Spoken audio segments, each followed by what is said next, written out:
Dalam waktu dekat, pemanasan global telah menyebabkan kenaikan permukaan air laut yang sangat besar dan menyapu bersih kota-kota pesisir di seluruh dunia. Jutaan orang telah mengungsi dan iklim ekstrim menyebabkan kelaparan global, sehingga pemerintah menerapkan program izin kehamilan untuk menekan jumlah populasi manusia. Dalam mengkompensasi hal ini, para ilmuwan membuat serangkaian robot dikenal sebagai mecha yang tidak membutuhkan banyak sumber daya alam untuk bertahan hidup seperti layaknya manusia. Penemu mecha ini adalah Profesor Habi. Ia menunjukkan mecha dalam bentuk seorang wanita sambil menjelaskan bahwa robot diprogram bereaksi terhadap rasa sakit seperti manusia jika tubuhnya dilukai oleh seseorang. Dan kali ini Profesor Habi berencana membuat robot anak yang diprogram untuk mencintai kedua orang tuanya, dikhususkan kepada sepasang pasutri yang mendambakan keturunan. 20 bulan kemudian, menceritakan Henry dan Monica mengunjungi putra mereka bernama Martin di rumah sakit. Martin didiagnosis penyakit langka sehingga ia harus berada di balik inkubator dalam keadaan mati suri sampai obatnya ditemukan. Saat itu dokter mengkhawatirkan Monica yang masih mengharapkan kesembuhan itu sering datang untuk membacakan dongeng kepada putranya. Dokter menasihati Henry untuk membantu Monica agar lebih berpasrah diri dalam menghadapi kondisinya. Kemudian Henry mendaftar ke pengujian beta cybertronic dan dipilih oleh Profesor Habi untuk menguji penemuan terbarunya mecha anak bernama David. Robot David adalah prototipe anak mecha yang diprogram untuk mengalami cinta. Monica marah, berpikir Henry sedang mencoba menggantikan putra kandungnya dengan menghadirkan robot tersebut. Henry menjelaskan bahwa David hanya sekedar hadiah supaya Monica tidak kesepian lagi. Monica pun akhirnya mau menerima David. Lalu Henry menjelaskan aturan kerja protokol pencetakan. Jika memang ingin memelihara David, maka mereka harus mengaktifkan imprintingnya yang membuat David setia kepada mereka seperti anak menyayangi orang tuanya. Setelah diaktifkan, mecha tidak dapat di-reset, yang artinya jika mereka sudah tidak membutuhkan David, maka David akan dihancurkan oleh perusahaan. Jadi sangat penting bagi mereka untuk tidak sembarangan mengaktifkan robot tersebut. Sore harinya Monica dan Henry mengizinkan David masuk ke kamar Martin. David mulai bertingkah layaknya anak mereka, membuat Monica gugup dan memilih keluar kamar. Esok pagi, David melihat Monica menyiapkan sarapan dengan rasa ingin tahu yang murni.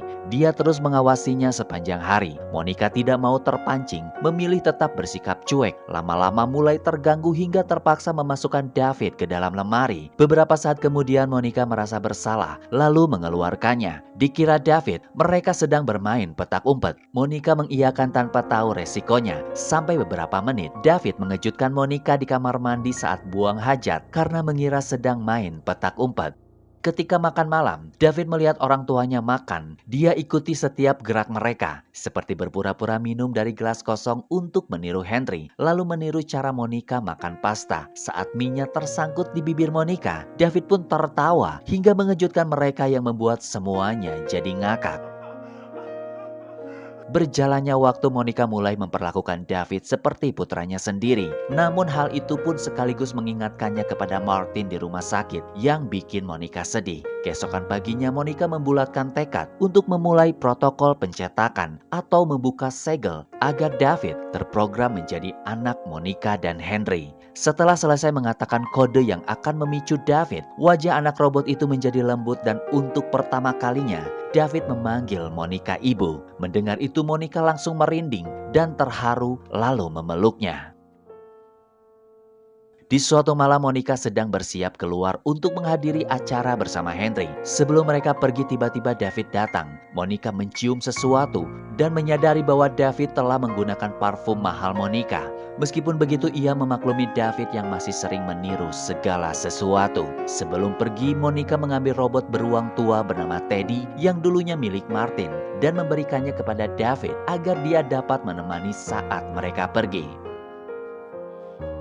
Beberapa waktu kemudian David mengangkat telepon dan menunjukkan kelebihannya dapat menyampaikan audio dengan mengubah menjadi speaker. Panggilan telepon tersebut berasal dari Henry menyampaikan berita mengejutkan. Beberapa hari kemudian, Monica pulang bersama Martin yang dinyatakan telah sembuh dari penyakit langkanya. Hari-hari berlalu, Martin memperlakukan David seperti mainan. Ketika ditanya tentang hal pertama yang dia ingat, David menggambar seekor burung dengan bulu yang mencuat dari ekornya. Di suatu sore, David mendengar Monica membacakan dongeng Pinocchio untuk Martin. Si Martin mengejek David dengan cerita tersebut. Dari sanalah David terinspirasi ingin menjadi anak laki-laki sungguhan seperti Pinocchio yang asalnya boneka kayu disihir oleh peri biru menjadi anak manusia. Saat makan siang, Martin menantang David memasukkan makanan ke mulutnya. Monica dan Henry panik mengingat tindakannya itu dapat merusak David. Pada akhirnya David berhenti dalam kondisi kulit wajahnya melorot ke bawah, membuat takut semua orang. Setelah itu David langsung diperbaiki. Saat Monica memegang tangannya, David berkata bahwa ia baik-baik saja. Melihat ibunya perhatian terhadap David membuat Martin cemburu. Setelah kejadian itu, Martin merencanakan hal jahat. Dia menipu David untuk diam-diam memotong rambut Monica saat sedang tidur. Dengan dalih, hal itu dapat membuat Monica tambah sayang terhadap David. Awalnya David menolak, tapi Martin memanipulasinya hingga ia setuju. Kemudian David pergi ke kamar untuk memotong rambut Monica dengan gunting. Tak lama tiba-tiba Monica berbalik dan matanya hampir kecolok gunting. Henry bangun karena mendengar teriakan Monica dan langsung memegang David. Beberapa helai rambut dipungut oleh Teddy. Esoknya mereka menggelar pesta ulang tahun Martin. Mengingat kejadian semalam, Monica memaafkan perbuatan David setelah tahu alasannya. Tapi tidak dengan Henry yang beranggapan sikap David mulai membahayakan keluarga mereka. Selama pesta, teman-teman Martin mengejek David. Seorang anak mengambil pisau untuk menguji rasa sakitnya. Hal itu memicu pemrograman pertahanan David yang membuatnya bersembunyi di belakang Martin untuk meminta perlindungan yang menyebabkan mereka jatuh ke dalam kolam. Melihat itu, Henry dan beberapa orang dengan cepat menolong Martin tanpa menghiraukan David yang masih berada di dalam kolam. Setelah kejadian itu, Monica menjadi waspada terhadap David. Ketika masuk ke dalam kamarnya, ia melihat beberapa catatan yang ditulis David menyatakan bahwa ia sangat mencintai keluarganya, terutama Monica. Dia sangat sedih dan dilema, namun Monica harus mengambil keputusan sulit, lalu memberitahu David bahwa ia akan mengajaknya jalan-jalan ditemani Teddy. Esok pun tiba, Monica menangis saat dia berkendara menuju Cybertonic untuk menghancurkan David. Tidak tega, ia mengubah rencananya dan mengemudikan mobil ke arah hutan. Sampai di sana, penuh semangat David menggelar tikar, dipikir sedang piknik. Seketika Monica menghancurkan suasana bahagianya setelah memberitahu bahwa dia harus meninggalkan David di hutan tersebut untuk selama-lamanya. Hancur, David memohon dan meminta maaf atas kesalahan yang telah dilakukannya, lalu bertanya apakah dia akan diterima kembali jika berubah menjadi anak manusia seperti Pinocchio. Monica enggan menjawab, dan sebelum pergi dia memberi David sejumlah uang dan menyuruhnya untuk sembunyi dari siapapun, terutama petugas Cybertonic. David berusaha menahannya sehingga Monica mendorong David, kemudian pergi meninggalkan David untuk selama-lamanya. Beralih menceritakan seorang mecha bernama Joe. Joe adalah robot yang dirancang untuk memuaskan para wanita kesepian. Setelah melayani kliennya, ia menjalankan tugas kembali menemui klien yang lain di sebuah hotel. Pemilik hotel itu memperingati Joe supaya menjaga rencana izin operasinya karena kelompok anti-robot yang dikenal sebagai Flash Fair sedang memburu mecha liar.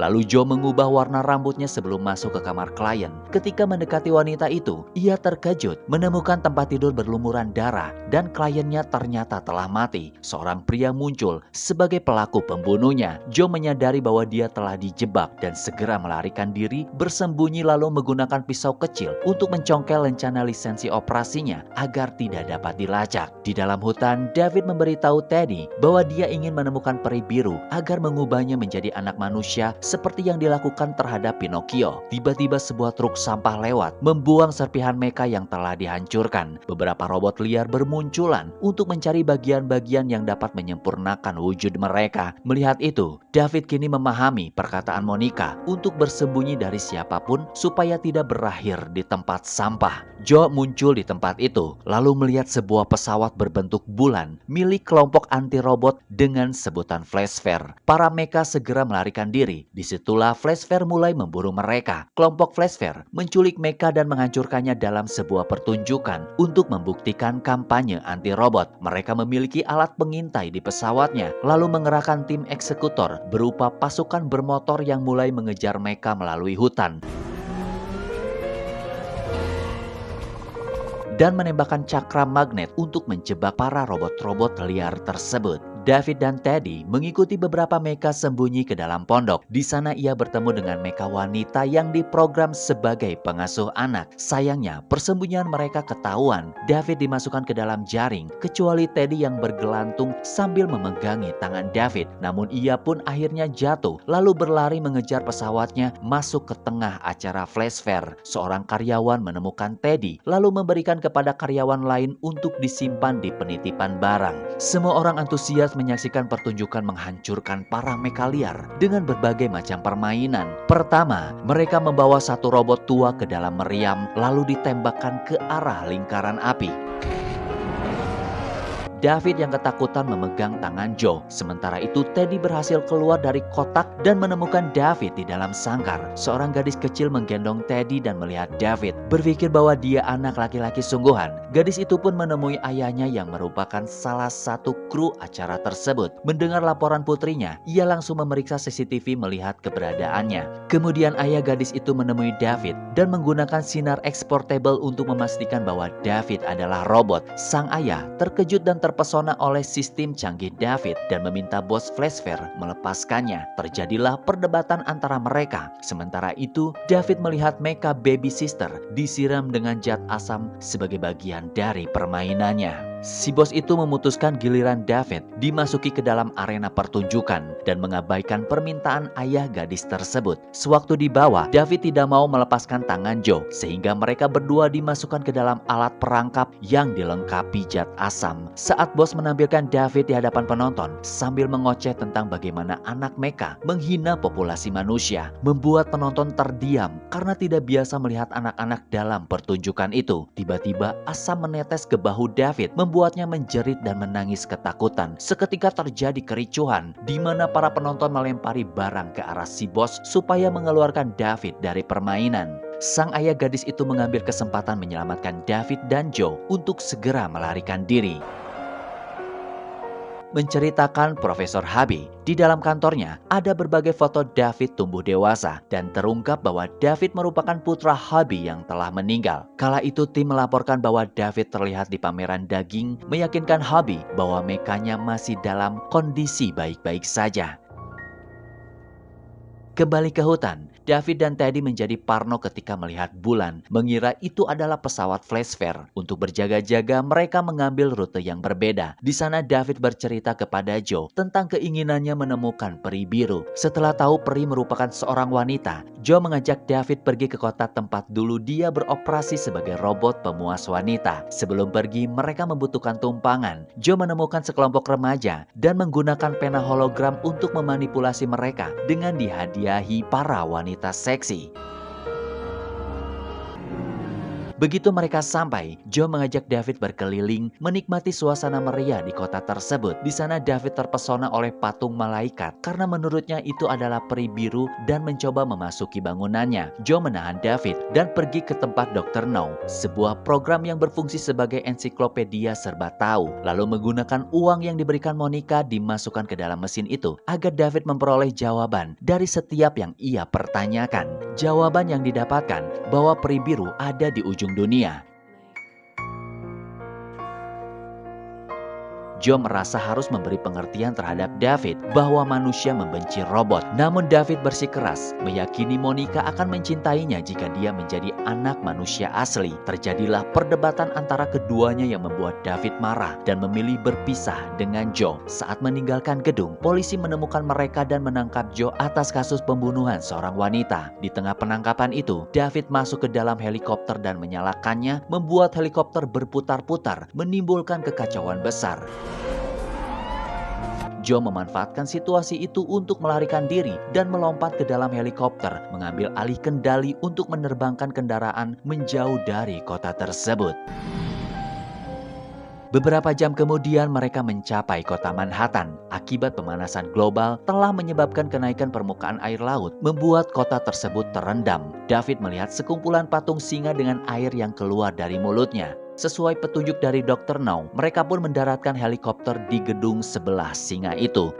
Lalu keduanya mencari Profesor Harvey. Di sana David memasuki sebuah pintu dengan kutipan dongeng.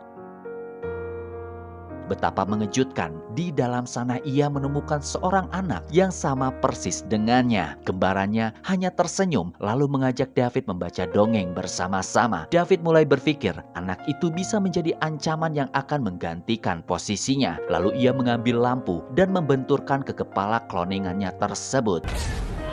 Joe yang ketakutan memilih pergi sambil menggendong Teddy. Tak henti David berteriak hingga akhirnya Profesor Hubby muncul. Lalu ia berkata yang dimaksud dari peri biru adalah Profesor Hubby itu sendiri. Dongeng yang diyakini secara eksplisit dibuat untuk mengarahkan David ke Profesor Hubby serta menguji motivasi David untuk mencapai sesuatu yang tidak bisa dilakukan oleh mecha lain. Setelah itu Hubby pergi untuk mengumpulkan seluruh timnya. Kini David memikirkan fakta bahwa perjalanannya telah menjadi bagian dari rancangan Profesor Hubby. Setelah itu, David memasuki ruangan lain di mana ia menemukan beberapa mecha lagi yang mirip dengannya, termasuk salah satu yang masih dalam tahap produksi. Lalu berjalan menuju deretan kotak bertuliskan nama David serta rekan wanitanya yang dinamai Darlene, diproduksi secara massal untuk dijual. Melihat itu, David kini sadar bahwa dia hanya seorang robot yang telah dibuang oleh pemiliknya. David putus asa dan memilih menjatuhkan diri ke dalam air.